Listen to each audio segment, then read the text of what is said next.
We also want to tell you that, during the United Nations Conference on Climate Change in Brazil, the Foreign Minister of the Bolivarian Republic of Venezuela, Yván, stated that climate change is not an accident, but the consequence of a global system that prioritizes the extraction of resources over the sovereignty of nations. Let's learn more details.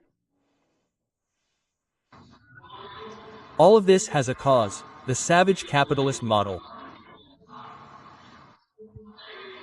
A voracious imperialism hungry for oil and resources that, instead of correcting itself to stop climate change, has become more ferocious and inhumane.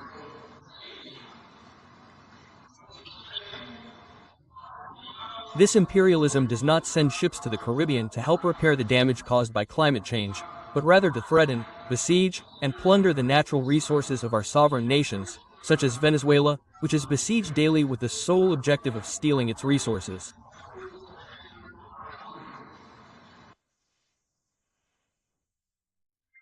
Likewise, the Foreign Minister of the Bolivarian Republic of Venezuela, Yván, reiterated the lack of commitment to provide concrete responses to the problems affecting the environment and the countries of the Global South.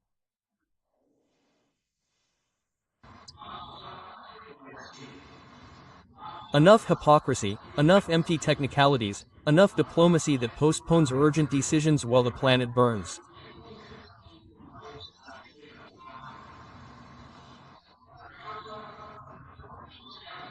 What is needed is real commitment, concrete action and revolutionary changes in the global system before our species disappears, as Commander Fidel Castro Ruz warned in 1992.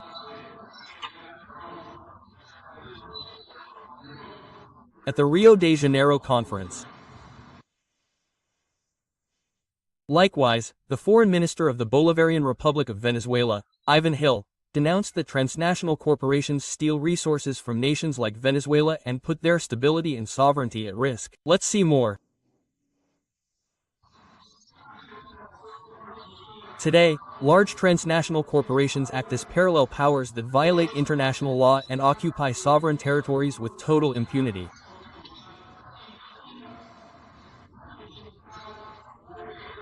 There is the case of ExxonMobil, which operates illegally in a sea that has not been delimited, exploiting resources that do not belong to it, with no respect for sovereignty or international justice. That is neither investment nor development.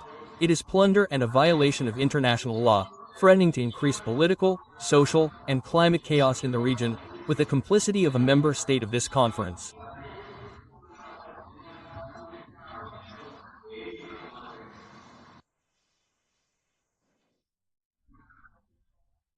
On the other hand, Yván mentioned that the energy transition, contrary to reducing consumption and sharing technology, is used to control strategic resources and generates inequalities in the nations of the Global South.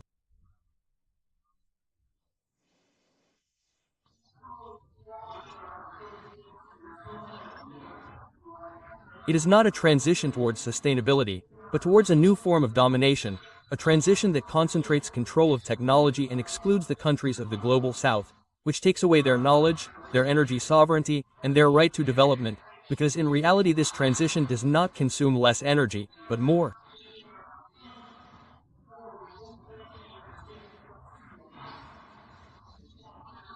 The global energy balance is more negative today than it was a decade ago.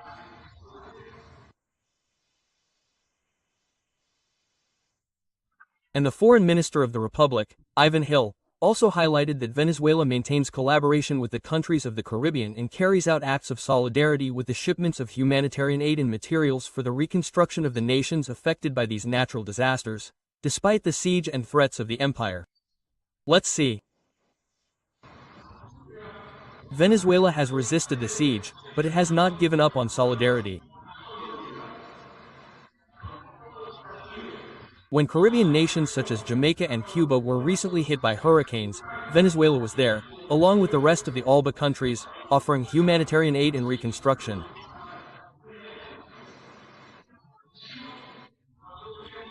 We did so through PetroCaribe, an initiative for integration and energy justice that was attacked by imperialist sanctions precisely because it represented an alternative, supportive, and sovereign model.